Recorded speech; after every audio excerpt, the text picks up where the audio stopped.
Kumain ka ng kabubbles? Sir, yes sir. Ah. Yun. Eh, vapor ilang? Yan, sir, anong nararamdaman natin ngayon na bumisita ang ating director?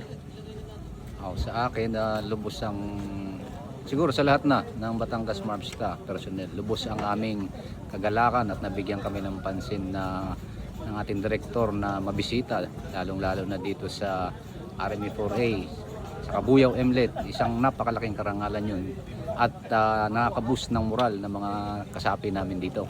Yun, thank you very much sir. Sir, sa isang salita, paano nyo i-describe si director?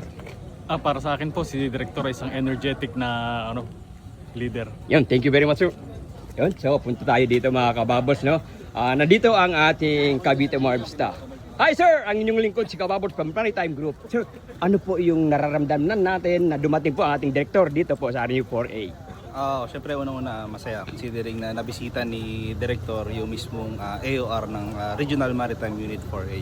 Lalo na dito sa Laguna Lake na isa sa binabantayan ng RME 4A. Yun. Sir, sa isang salita, paano natin ma-describe si director? Napaka-dynamic ni Sir, active. Yun. Tsaka nakita ko na talaga kung paano i-lead yung personnel ng Maritime Group. Sir, thank you very much, sir. Thank you, sir. Siyempre, yun. Yup. In one words, paano natin ma-describe si director? Good leader, sir. Good leader. Thank you very much. Oy, come on.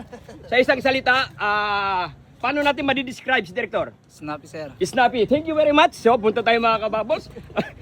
Hagilapin natin ang ating... Tol. Sa isang salita, paano natin ma-describe si director? Snappy. Snappy. Thank you very much. So, JJ, huwag ka patag-tago. Ito mga snapping Cavite. Sa isang salita, paano natin ma-describe si director? Sir, snappy po. Snappy too. Thank you very much. Oh. JJ, ang gwapo lis ng Cavite. So, wala na akong nahagilap ah.